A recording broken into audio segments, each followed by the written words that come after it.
नमस्कार. विशेष संवाद या कार्यक्रमात मी गिरीश मंगरुळे आपले सर्वांचं स्वागत करतो आहे.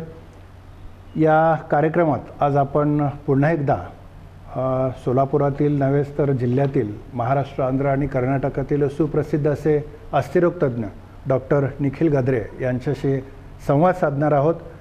मागच्या वेळेस आपण हाडांची ठिसूळता याविषयी सरांशी संवाद साधला होता. यंदा आता आपण टोटल नी रिप्लेसमेंट म्हणजे गुडघे प्रत्यारोपणाची जी शस्त्रक्रिया असते किंवा त्या संदर्भातील एकूणच विषयासंदर्भात आपण सरांशी मनमोकळा संवाद साधणार आहोत. त्यांच्याकडून याविषयी सविस्तर अशी माहिती घेणार आहोत, ज्याचा आपल्या सर्वांना एक वेगळा असा लाभ होईल, एक वेगळा असा फायदा होईल. सर, आपलं खूप खूप स्वागत या कार्यक्रमात. आपण मागच्या वेळेस भेटलो होतो आणि हाडांची ठिसूळता याविषयी आपण अत्यंत मोलाचं मार्गदर्शन संपूर्ण रुग्णांना केलं होतं. तर आता आपण टोटल नी रिप्लेसमेंट याविषयी आपणाशी संवाद साधतोय. आपल्या यात प्रावीण्य आहे, तर साधारण तुम्ही याविषयी काय सांगाल? म्हणजे कोणकोणत्या हॉस्पिटलमध्ये आपण यापूर्वी सेवा दिलेली आहे? प्रायमरीली पहिले तर हे की नी रिप्लेसमेंट हे एक सुपर स्पेशलाइज्ड ब्रांच आहे. हे जनरल ऑर्थोपेडिक्स नाही होत. नीचे स्पेशलिस्ट ह्यांचं काही प्रावीण्य ट्रेनिंग असेल नी रिप्लेसमेंटमध्ये, ते खूप महत्त्वाचं आहे. मी माझं primary training Nanavati hospital doctor Pradeep Bhosale यांच्या अंडर घेतलेलं नी रिप्लेसमेंटचं, तेच पुढं कंटिन्यू करत मुंबईचं अपोलो हॉस्पिटल आणि साऊथ कोरिया ही कंट्रीमध्ये सिऊल त्याचं कॅपिटल आहे, तिथं गुरो हॉस्पिटल प्रोफेसर सॅंग मिन किम त्यांच्या अंडर सुपर स्पेशलाइज ट्रेनिंग घेतलेलं आहे नी आणि हिप रिप्लेसमेंटमध्ये. आणि त्याचाच फायदा सोलापूरच्या लोकांना व्हावा ह्याच्यासाठी आमचे प्रयत्न चालू आहेत. आम्ही एक कॅम्प ऑर्गनाईज केला आहे. आमचा एक एम आहे की walk free. Solapur should walk free. गुडघे न दुखत, काही प्रॉब्लेम न येता लोकांनी चालावं. जे आपले वयस्कर बुजुर्ग लोक आहेत, ज्यांच्या वयाप्रमाणे गुडघ्यांची झीज झाली आहे, जे चालू शकत नाही आहेत आणि ज्यांची क्वालिटी ऑफ लाईफ डिटिरियोरेट झाली आहे, खराब झाली आहे, ते व्हावं नाही, त्यासाठी ते सेवा देण्यासाठी आम्ही सोलापूरमध्ये प्रयत्न करतोय. निश्चितच सरांनी आता खूप महत्त्वाची अशी माहिती दिलेली आहे. खरं तर आपण पाहतो की अलीकडचं जे हे जेवण आहे हे धावपळीचं झालेलं आहे आणि त्याच्यात गुडघेदुखी असेल, पाठदुखी असेल, कंबरदुखी असेल, असे बरेच आपण जे काही रोग असतील त्याला आपण सामोरं जातो आहे. विशेषतः गुडघेदुखी जो ज्येष्ठांमध्ये आणि अलीकडे थोडंसं अलीकडच्या तरुणांमध्ये, युवकांमध्येही दिसतोय. आपल्या मागच्या इंटरव्ह्यूमध्ये मी एक पॉईंट सांगितलेला की मी थोडं शॉर्टमध्ये सांगतो की हाडाची ठिसूळता ह्याच्यावरती आपलं बोललो टॉपिक होतं लास्ट टाइम, की हाडाची ठिसूळता जास्ती असेल, हाडं कमजोर असतील, जसं वय वाढतं हाडं कमजोर होत जातात, पेशंटचं वजनही वाढतं, त्याप्रमाणे आपले जे वजन झेपणारे सांधे आहेत, सगळ्यात प्रायमरीली वजन जास्ती झेपतात आपले गुडघे आणि त्यात सेकंड नंबरवर आहे मणके. त्यामुळे तुम्हाला कॉमनली इन ओल्ड एज वयस्कर लोकांमध्ये हे दोन त्रास खूप कॉमनली दिसतात, गुडघेदुखी आणि कंबरदुखी. आणि हा एक विशियस सायकल बनत जातो. विशियस सायकल नावाचं एक ट्रॅप बनत जातो की लोकांचे गुडघे खराब होतात, गुडघे झिजायला लागतात, त्यामुळे गुडघे दुखतात, त्यामुळे ते चालत नाहीत म्हणून त्यांचं वजन वाढतं म्हणून गुडघ्यांवरती अजून प्रेशर पडतं, गुडघ्यांवरती प्रेशर पडतं म्हणून गुडघे अजून खराब होतात म्हणून दुखतं. हे गोल सायकल, एक सायकलच बनून जातो. त्याला विशियस सायकल म्हणतो आपण. या सायकलला ब्रेक करावं लागतं एक ठिकाणी. तिथं सर्जनचा रोल येतो की पेशंटचं पेन जावं. पेशंटचं गेल्यावर तो चालणं चालू करेल, ऑटोमॅटिकली सगळे त्याचे बाकीचे जे त्रास आहे, क्वालिटी ऑफ लाईफ म्हणा, त्याचं ब्लड शुगर लेवल म्हणा, कुणाला डायबिटीस असेल ते म्हणा, त्याही सगळ्यांवर पेशंटच्या ओव्हरऑल हेल्थवरती पॉझिटिव्ह बेनिफिट येतो. बरोबर. याच्यामध्ये आपण आता खूप महत्त्वाची माहिती सांगितली आणि अलीकडे आपण एक सातत्यानं शब्द ऐकतो की TKR, ज्याला आपण टोटल नी रिप्लेसमेंट म्हणतो. आणि तो एक फार महत्त्वाचा शब्द आहे किंवा एक महत्त्वाचं एक आपण काय म्हणू मेडिकलमधलं एक मोठं हे आहे. तर काय आहे नेमकं TKR किंवा टोटल नी रिप्लेसमेंट म्हणजे काय? गावातल्या लोकांमध्ये हे खूप एक मिसकन्सेप्शन आहे. नी रिप्लेसमेंट म्हणजे पूर्ण गुडघा बदलणे. आपण पूर्ण गुडघा बदलत नाही. नी अर्थरायटिस म्हणजे काय? नी रिप्लेसमेंट कुणामध्ये येतं? ज्यांचे गुडघे झिजलेत. वयाप्रमाणे जसं वय वाढतं तसं माणसाचा गुडघा बेंड व्हायला लागतो. बरोबर. गुडघ्यामध्ये एक असती बाहेरची बाजू, एक असती आतली बाजू. दोन्ही बाजूमध्ये गॅप इक्वल पाहिजे. साधारण ह्युमन इंडियन ह्युमन रेसमध्ये जो गॅप असतो तो 8 ते 10 मिलीमीटरचा असतो. गुडघ्याच्या बाहेरच्या बाजूला 10 मिलीमीटर गॅप आहे, तर आतल्या बाजूला पण 10 मिलीमीटर गॅप पाहिजे. पण जसं जसं हाडाची ठिसूळता वाढती, गुडघ्याचं वजन झेपण्याचं कॅपॅसिटी कमी होती, तसं गुडघ्याला वाक पडत जातो. स्टेज 1ला थोडा आतल्या साईडला गॅप कमी होतो, बाहेरच्या साईडला 10 असेल तर आतल्या साईडला 6-7. स्टेज 2ला अजून कमी होतो, बाहेरच्या साईडला 10 असेल तर आतल्या साईडला 3-4. स्टेज 3ला पूर्ण आतल्या साईडचा गॅप 0 होऊन जातो, बाहेरच्या साईडला स्पेसिफिक गॅप आहे, आतल्या साईडला पूर्ण 0. त्यावेळेला गुडघ्याला पूर्णपणे वाक पडतो. आणि स्टेज 4 एंड स्टेज आहे, जिथं बाहेरची व आतली बाजू दोन्ही पूर्णपणे झिजते. तर नी रिप्लेसमेंटमध्ये काय करतो, जेव्हा डॅमेज सरफेस असतो गुडघ्याचा तेवढा सरफेस आपण काढतो नुसतं, आणि त्याच्यामध्ये आर्टिफिशियल जॉईंट असतो जो बोन सिमेंटनी आपण डॅमेज सरफेसला चिकटवतो. आणि जे गॅप आहे जो आयडियल बाहेरच्या साईडला 10 मिलीमीटर, आतल्या साईडला 10 मिलीमीटर, ते आर्टिफिशियली आपण रिक्रिएट करतो. जर नॉर्मल गुडघा असा असेल तो पूर्ण जॉईंट रिप्लेसमेंट सर्जरी नंतर परत आपण असाच बनवतो, बाहेरच्या साईडला 10 मिलीमीटर, आतल्या साईडला 10 मिलीमीटर किंवा 8 मिलीमीटर. ते डिपेंड करतं गॅप बॅलन्सिंग म्हणून एक हे असतं की बाहेरच्या साईडला जे टेन्शन आहे स्नायूंमध्ये तेवढंच टेन्शन आतल्या साईडला पण आपण मॅच करतो. त्यामुळे गुडघा वाकडा होत नाही आणि सरळ राहतो. याच्यात पूर्ण गुडघा बदलत नाही, नुसतं जे डॅमेज सरफेसेस असतात ते बदलतो. म्हणजे जी एक भीती असते रुग्णांच्या मनात की बाबा माझा गुडघाच बदलला तर मला काय होणार, तर तसं काही ह्याच्यामध्ये नाहीये. हे खूप मिसकन्सेप्शन आहे. आणि आय सिन्सिअरली होप की तुमच्या शोच्या माध्यमातून हे लोकांचं मिसकन्सेप्शन, जे गैरसमज आहे तो दूर होतील. नक्कीच खरंच आहे. आणि आपला उद्देश देखील हाच आहे. म्हणूनच आज आपण डॉक्टर निखिल गद्रे यांच्याशी हा संवाद साधतोय. सर, टोटल नी रिप्लेसमेंटची आवश्यकता साधारण कोणाकोणाला भासते? म्हणजे टोटल नी रिप्लेसमेंटची आवश्यकता ही त्या माणसाला आहे ज्याचा नी खराब आहे. बेसिकली साधारण शब्दामध्ये सांगितलं तर ज्याचं नीला आर्थरायटिस झालेलं आहे. आणि आर्थरायटिस म्हणजे काय, मी जस्ट सांगितलं की 2 गुडघ्याची बाहेरची बाजू आणि आतली बाजू त्यामधला गॅप कमी होत गुडघा घासायला लागला, गुडघ्याचं घर्षण झालं.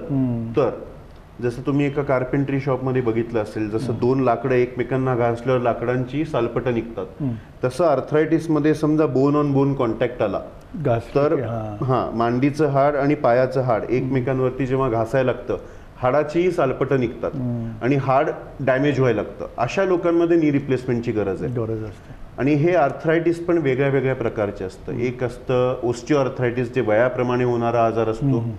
एक असतं ऱ्युमॅटॉइड आर्थरायटिस, ज्यामध्ये आपले शरीर स्वतःच्या जॉईंट्सच्या अगेन्स्ट, स्वतःच्या जोडच्या अगेन्स्ट सांध्याविरुद्ध अँटीबॉडीज निर्माण करतं आणि आपले गुडघे किंवा खांदे स्वतःचे जॉईंट्स खराब होतात.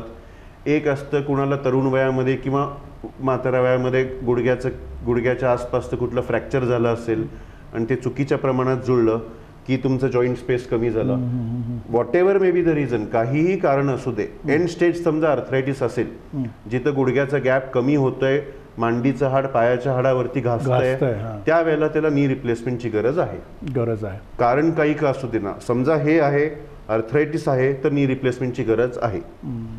हे एक वन वे स्ट्रीट सारखं असतं. एकदा आर्थरायटिस बसला पेशंटला, तुम्ही परत नॉर्मल नाही जाऊ शकत. जसं मी तुम्हाला इमेज दाखवली, तुम्ही नॉर्मलवरनं स्टेज 1 पर्यंत आला, तुम्ही परत नॉर्मल करू शकत नाही गुडघ्याला. बरोबर, अगदी. आपल्या गुडघ्याला एक कार्टिलेज नावाचं एक प्रोटेक्टिव्ह कवच असतं, जे जन्मतः सगळ्यांना एकदाच भेटतं. जेव्हा मांडीचं हाड गुडघ्याच्या पायाच्या हाडावरती घासायला लागतं आणि कार्टिलेजचे सालपटं निघतात, ते परत आपल्या भरून येत नाही. हे वन वे स्ट्रीट सारखं आहे. तुम्ही एकदा स्टेज 3ला गेला, तुम्ही परत स्टेज 2ला येऊ शकत नाही.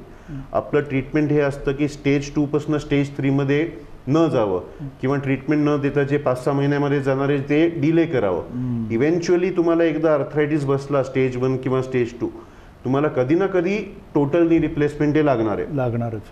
आपलं ट्रीटमेंट ह्याच्यासाठी असतं की आज तुमचा गुडघा स्टेज 1 आहे, तुम्ही काहीच नाही केलं तर 1-2 वर्ष 1.5 वर्षामध्ये स्टेज 4 मध्ये जाईल. आपण त्याला फिजिओथेरपी देतो, काही औषधं देतो की हा जो प्रोसेस आहे तो स्लो डाऊन करायचा आहे आपल्याला. आपण ह्याला हॉल्ट करू शकत नाही, स्टॉप करू शकत नाही, थांबवू शकत नाही, पण त्याला स्लो करू शकतो, स्लो डाऊन करू शकतो. ती प्रक्रिया आपण संत करू शकतो. प्रक्रियाला थोडं आपण त्याचं स्पीड कमी करू शकतो, पण अल्टिमेटली कधी ना कधी ते खराब होणार आहे, करावंच लागणार आहे आपल्याला. येस. याच्यामध्ये आता जी ही शस्त्रक्रिया करायची ठरली तर साधारण याचा जो रेशो असतो जो सक्सेस आपण यशाचा दर म्हणू तर तो काय असतो साधारण, म्हणजे जेणेकरून रुग्णांना बाबा दिलासा मिळाला? सगळ्यात मोठं आणि सगळ्यात इम्पॉर्टंट पॉईंट आहे पेशंट सिलेक्शन. नी रिप्लेसमेंट तुम्ही उठसूट ह्याला नी रिप्लेसमेंट करा, त्याला रिप्लेसमेंट करा असं नाही करू शकत. पेशंटला गरज असेल, त्याला आर्थरायटिस असेल, त्याला बाकी काही आजार नसतील, तुम्ही गुडघा सरळ करून पेशंटला बेनिफिट भेटत असेल तरच त्या ऑपरेशनचा उपयोग आहे. काही पेशंट्सला मणक्याचे आजार असतात, काही पेशंटला खुब्यांचे आजार असतात, त्यामध्ये तुम्ही नुसतं नी रिप्लेसमेंट करून भाग्य नाही, तुम्हाला बाकीचे प्रॉब्लेम पण ॲड्रेस करावे लागतात. त्यामुळे पेशंट सिलेक्शन हा फर्स्ट अँड फॉरमोस्ट आहे. पेशंट सिलेक्शन नंतर येतं pre operative planning. Pre operative planning तुमचं प्रोटोकॉलप्रमाणे जे लेटेस्ट आर्टिकल्स आहेत, जे वर्ल्ड ओव्हर आपले डेव्हलप्ड कंट्रीजमध्ये जे संशोधन करत जे प्रोटोकॉल बनवतात ते प्री ऑपरेटिव्ह प्लॅनिंगचे, ते तुम्ही पूर्णपणे केले. थर्ड स्टेप आहे ऑपरेशन्समध्ये सर्जन स्किल्स. तुम्ही ऑपरेशन जसं करायला पाहिजे तसं केलं. आणि चौथं आहे ऑपरेशन नंतर पेशंटची फिजिओथेरपी. बरोबर, ते जे व्यायाम त्यांनी करायला पाहिजे हे त्यांनी व्यायाम नीट केले, तुम्ही करवून घेतले. पेशंटला चांगलं तुमचं काम आहे एक्सप्लेन करणं आणि ते करतात एक आणि ह्याचं फॉलोअप घेणं. हे चारही स्टेप्स जर टू द टी फॉलो झाले तर याचा सक्सेस रेशो 100% आहे. तुम्ही या एकाही स्टेपमध्ये गडबड केली तर सक्सेस रेशो कमी होतो. आणि आपला यशोधरा हॉस्पिटलमध्ये हेच आहे की स्टेप 1 पासून स्टेप 4 हर एक गोष्ट आपण बारीकीने बघितलं जातो आणि आपला या सर्जरीमध्ये 100% सक्सेस रेट आहे. नक्की नक्की. म्हणजे आता सरांनी सांगितल्याप्रमाणे या ज्या काही 4 स्टेप्स आहेत त्या खूप महत्त्वाच्या आहेत. यातली एक स्टेज जरी आपण मिस केली किंवा त्याच्याकडे दुर्लक्ष केलं तर नक्कीच याचा रेशो, जो सक्सेस रेशो म्हणू किंवा यशाचा दर आहे तो कमी होऊ शकतो. यासाठी रुग्णांचं सहकार्य याला खूप महत्त्व आहे आणि ते त्यांनी केलं तर जी काही शस्त्रक्रिया आपण याच्यात करतोय ती निश्चितच यशस्वी होऊ शकते. सर मला एक सांगा की ही जी आपण शस्त्रक्रिया करतो ती यशस्वी झाल्यानंतर याच्यामध्ये जे काही वाकलेले गुडघे म्हणू किंवा विकृत गुडघे म्हणू ते सरळ होऊ शकतात पूर्णपणे. पूर्णपणे पेशंट्सनी जे हे प्रोग्राम बघतात आहे, तुमच्या फॅमिलीमध्ये परिवारामध्ये कोण वयस्कर लोक असतील, तुम्ही त्यांच्यावरतीही बघू शकता माझी जस्ट ॲडवाईस फॉलो करून. नॉर्मल माणसाचे जेव्हा आपण झोपतो तेव्हा जर तुम्ही तुमचे दोन्ही अँकल जॉईंट्स म्हणजे गोट्याचे जॉईंट्स जॉईन केले तर गुडघेही तुमचे जॉईन झाले पाहिजे. जर तुमचे अँकल जॉईंट्स एकमेकांना टच होतात आहे, गुडघेही टच झाले पाहिजे. नॉर्मली वयस्कर लोकांमध्ये बघता की अँकल जॉईंट्स टच होतात आहे, गुडघे टच नाही होते, गुडघ्याला वाक पडलेला आहे. ऑपरेशन नंतर आपण सगळ्या प्लेन्समध्ये गुडघ्याला पूर्णपणे सरळ करून पेशंटला नियर नॉर्मल गुडघा देतो. जो नॉर्मल माणसाचा गुडघा असेल तसाचा तसा गुडघा आपण ऑपरेशन नंतर पेशंटला देऊ शकतो. आमचे साऊथ कोरियाचे बॉस म्हणायचे knee replacement makes a patient younger by 10 years. की एक गुडघा प्रत्यारोपणानंतर तुम्ही पेशंटचं वय 10 वर्ष कमी करू शकता, लगभग एवढं तरुण करू शकता त्याला, की जी क्वालिटी ऑफ लाईफ एवढी इम्प्रूव्ह होती आणि त्यांना तेवढा मोठा दिलासा मिळतो. म्हणजे हो.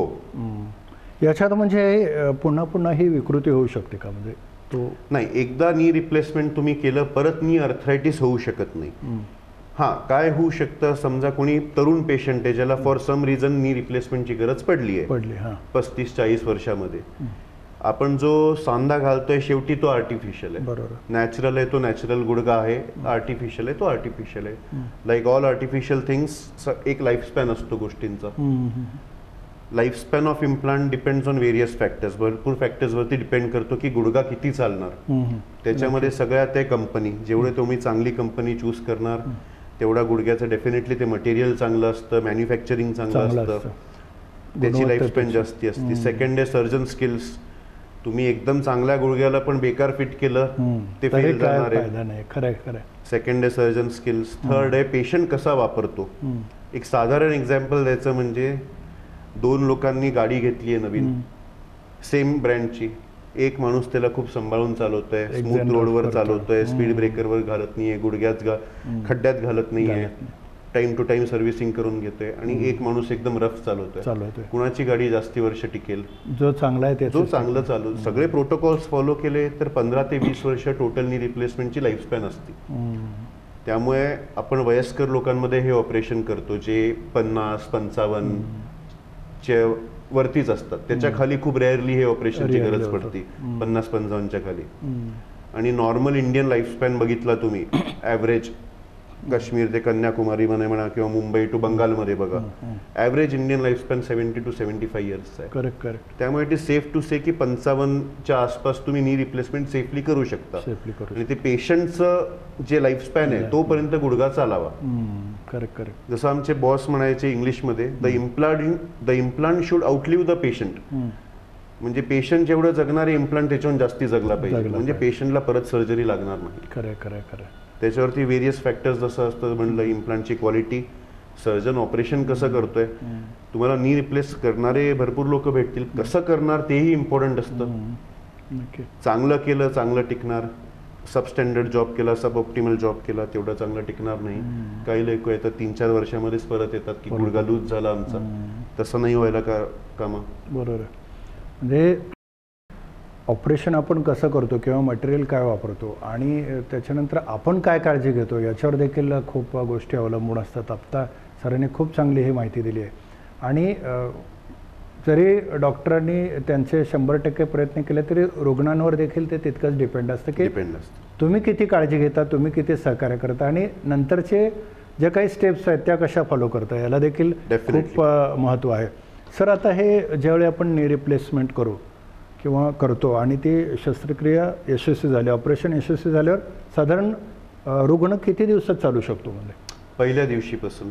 अगदी आपलं ॲग्रेसिव्ह फिजिओथेरपी प्रोटोकॉल आहे, जे प्रोटोकॉल्स छोट्या शहरांमध्ये वगैरे फॉलो होत नाही, जे प्रोटोकॉल्स मोठ्या शहरांमध्ये किंवा वेगळ्या डेव्हलप कंट्रीजमध्ये आम्ही जे बघून आलेलो आहे तसे प्रोटोकॉल फॉलो करतो आपण.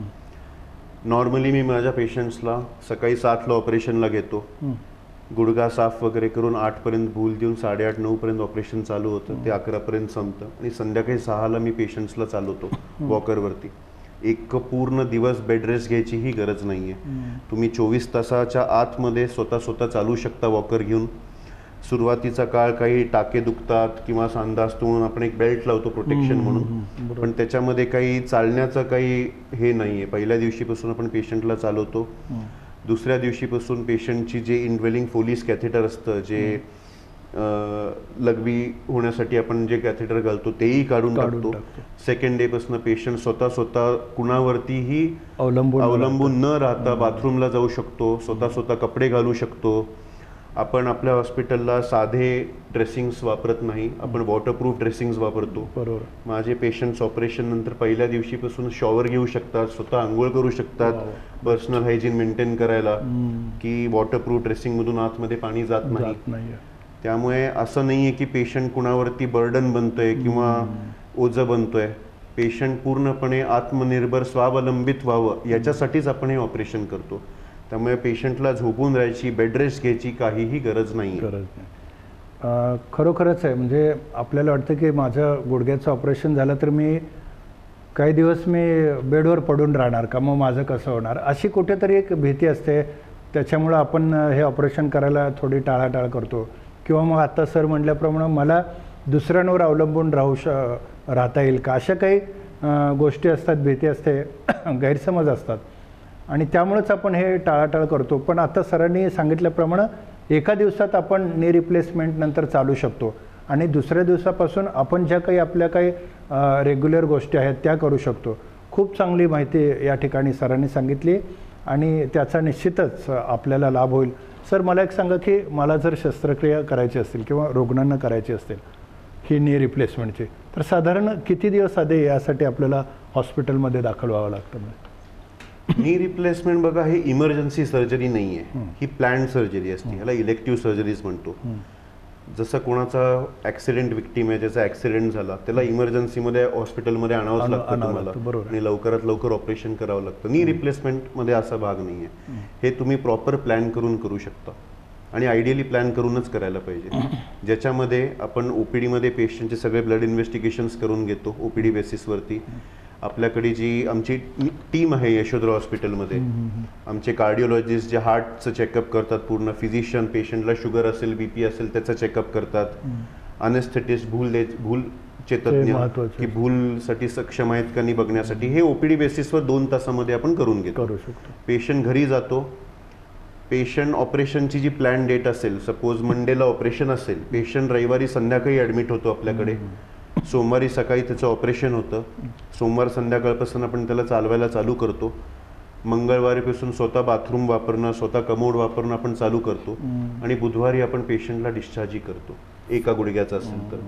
काही लोकांना दोन्ही गुडघे एकत्र करावं लागतं, त्यामध्ये आपण दोन्ही गुडघे एका सिटिंगमध्ये पण करू शकतो, की सोमवारी ऑपरेशन आहे, सोमवारीच दोन्ही गुडघ्याचे प्रत्यारोपण, दोन्ही नी रिप्लेसमेंट्स केले.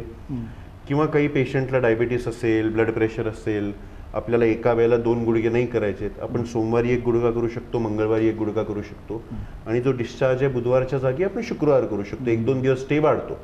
पण असं नाही आहे की तुम्हाला 10-15 दिवस ॲडमिट राहावं लागेल वगैरे. आणि हे होऊ नये, पेशंटला 10-10 दिवस ॲडमिट राहावं नाही.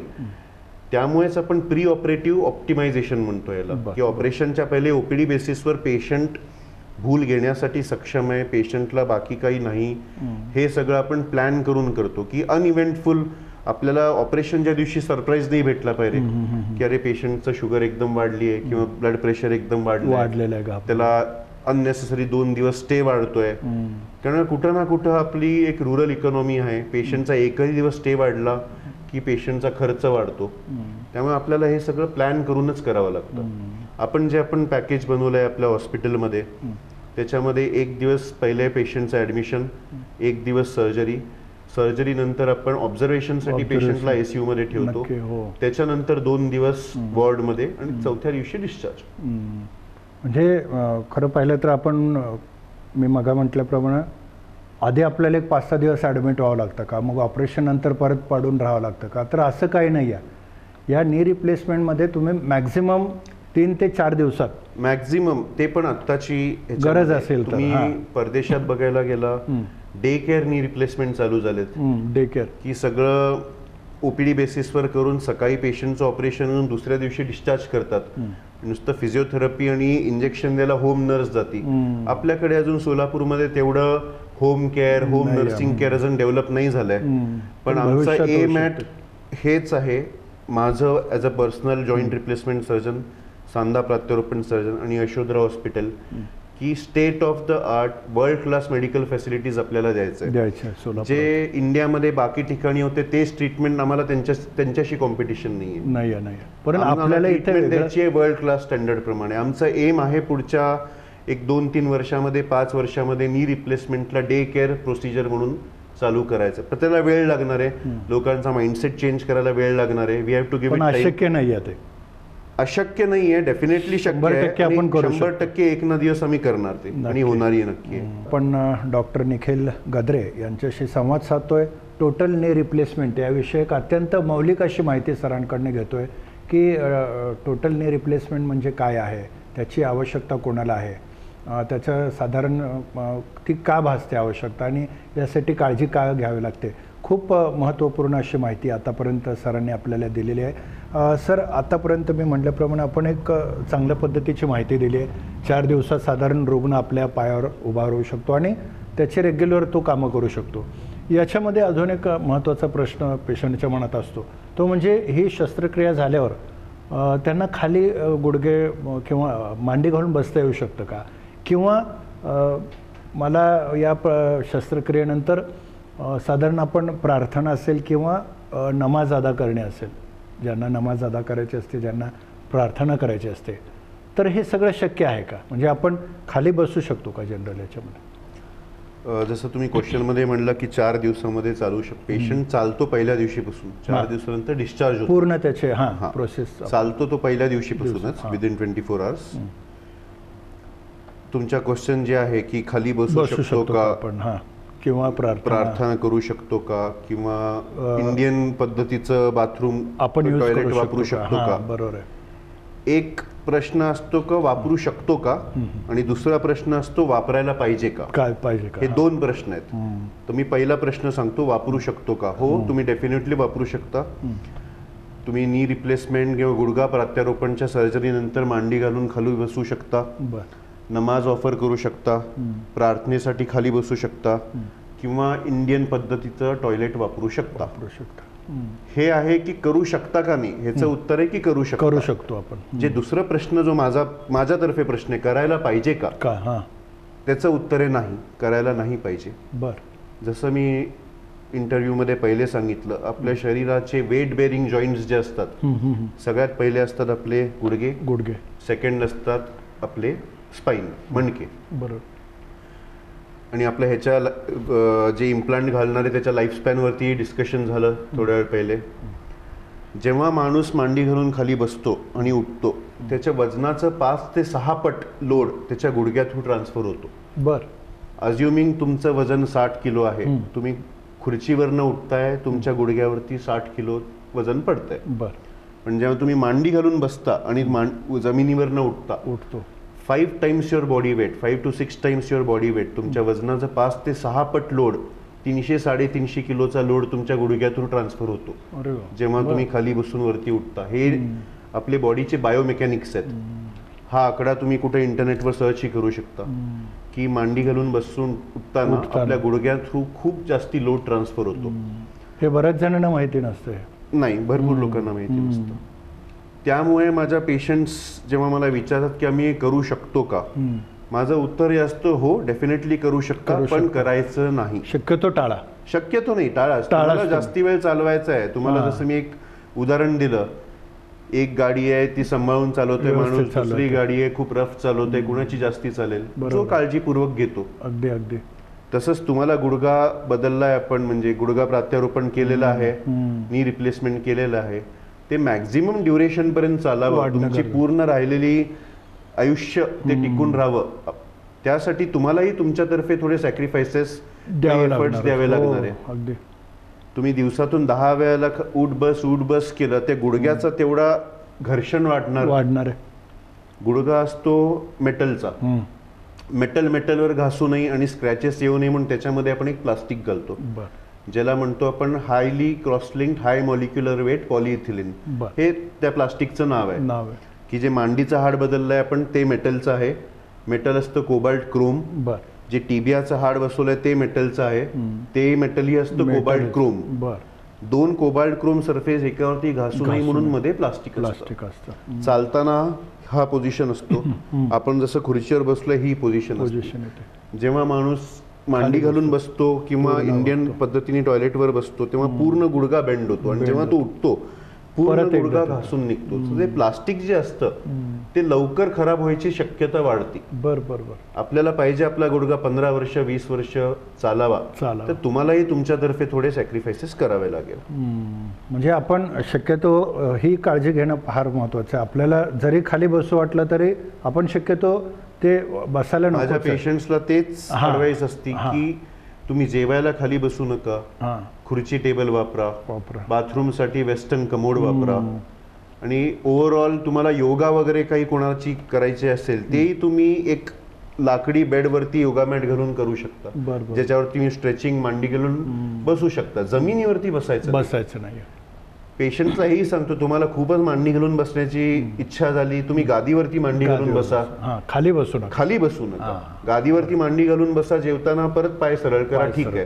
त्याच्यामध्ये घर्षण तर होतं पण तेवढा लोड पडत नाही, जो आता आपण 5 पट म्हणला. येस, नक्की ही खूप महत्त्वाची माहिती. आणि जर आपण ती काळजी घेतली तर मग तुम्ही ज्या उद्देशासाठी ही शस्त्रक्रिया केली, ऑपरेशन केलं, तर तुम्ही पुढचा लाईफ जो स्पॅन आहे तो तुमचा 10-15 वर्षाचा जो काही असेल तो सुरळीतपणे तुम्ही त्याच्या करू शकता. डेफिनेटली. आणि त्यासाठी ही काळजी फार गरजेची आहे. डॉक्टर, मला एक सांगा की आपल्याला जे काही हे आता नी रिप्लेसमेंट करायचं आहे किंवा ज्या हॉस्पिटलमध्ये ते करायचं आहे, तर ते हॉस्पिटल कसं असलं पाहिजे? साधारण तिथं काही सुविधा किंवा तंत्रज्ञान असलं पाहिजे? तो आवश्यकता काय साधारण? आवश्यकता, जॉईंट रिप्लेसमेंट हे खूप क्रिटिकल ऑपरेशन आहे. क्रिटिकल म्हणजे आपण पूर्ण जॉईंट घडतोय आणि हे एकदाच झालं पाहिजे. समजा जॉईंटमध्ये इन्फेक्शन गेलं तर मग खूप प्रॉब्लेमॅटिक गोष्ट होऊन जाते. सगळा पू निघाला तर ते आर्टिफिशियल जॉईंट काढायचा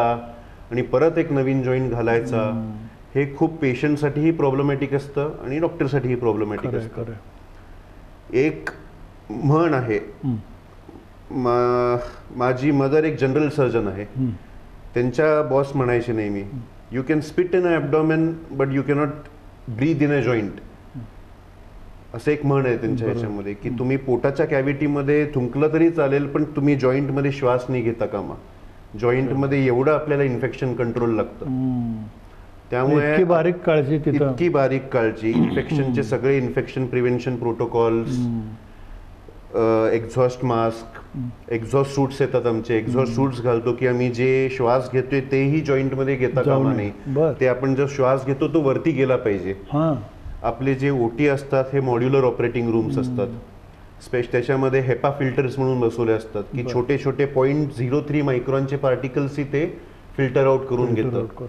वरतून जो फ्लो येतो ह्याचा आणि आपण जो श्वास घेतो त्या फ्लोलाही सर्जिकल फील्ड पासून दूर ढकललं जातं. सर्जिकल फील्ड मध्ये काहीही हे काम हवा किंवा काही जाता कामा नाही. त्यासाठी modular operation theatre, laminar air flow, HEPA filters हे असणं खूप गरजेचं आहे.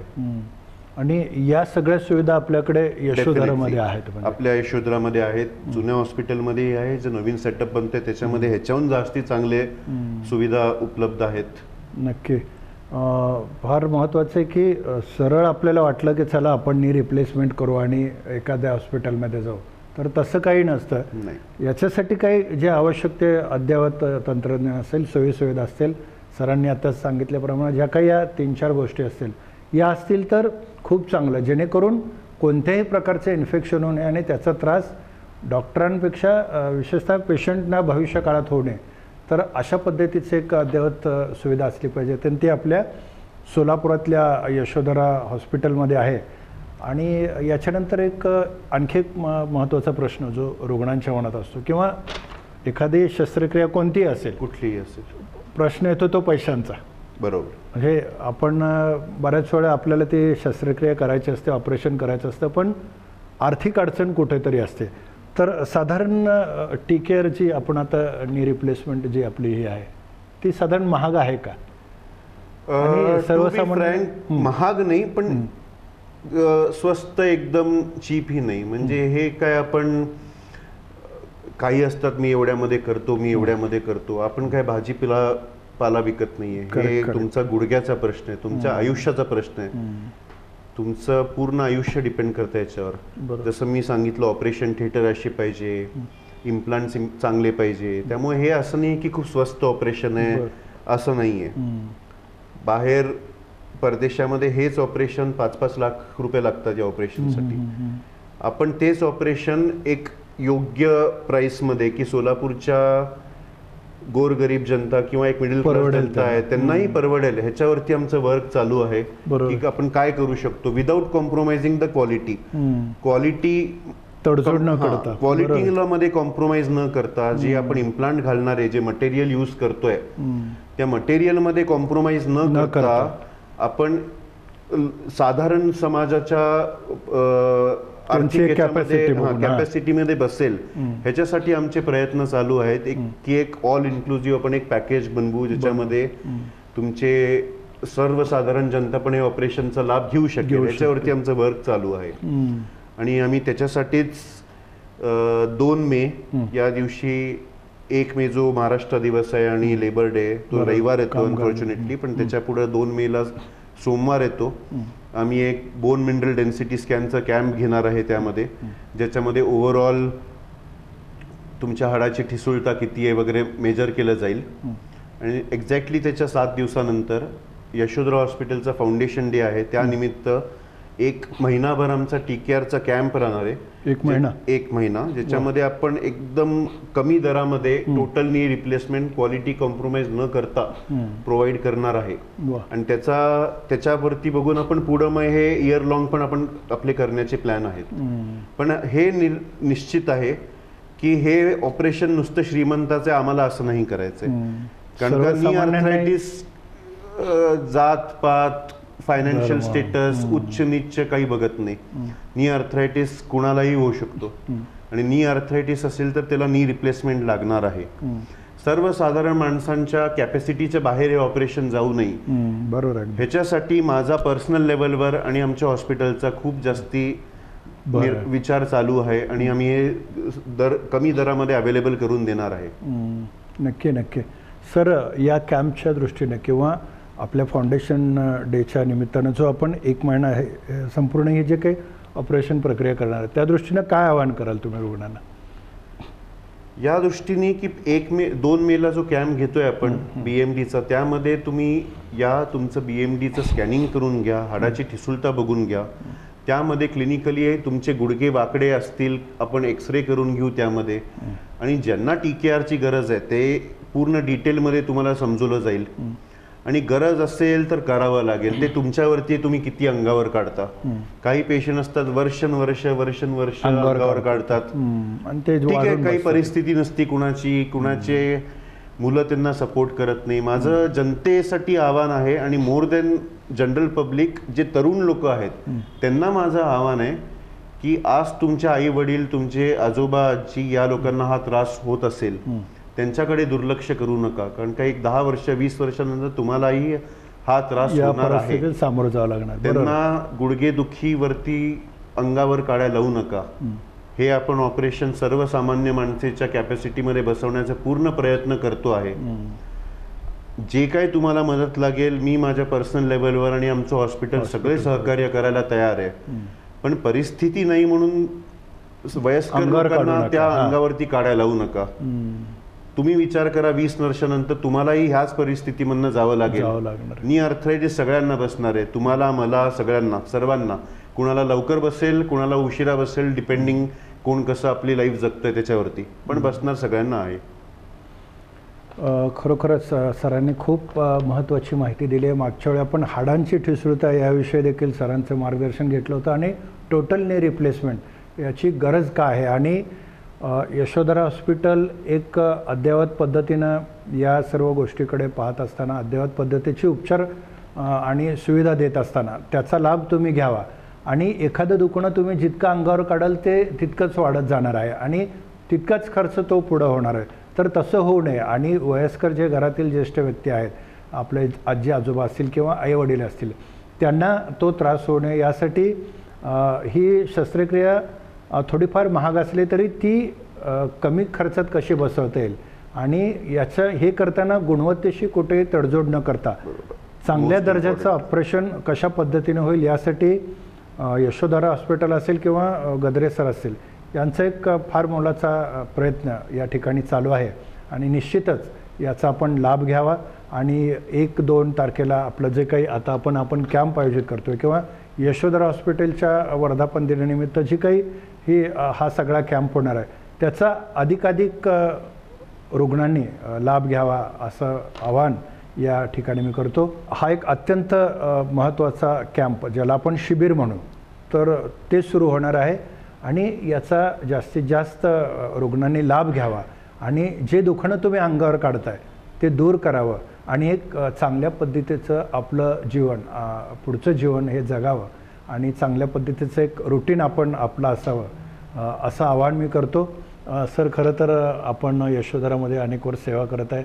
रोज तुमच्यावर कामाचा ताण आहे, आज पण होता, तरीसुद्धा आपण एक वेळात वेळ काढलात आणि आमच्या या विशेष संवाद या कार्यक्रमात सहभागी झालात आणि टोटल नी रिप्लेसमेंट याविषयी एक मोलाची माहिती दिलात.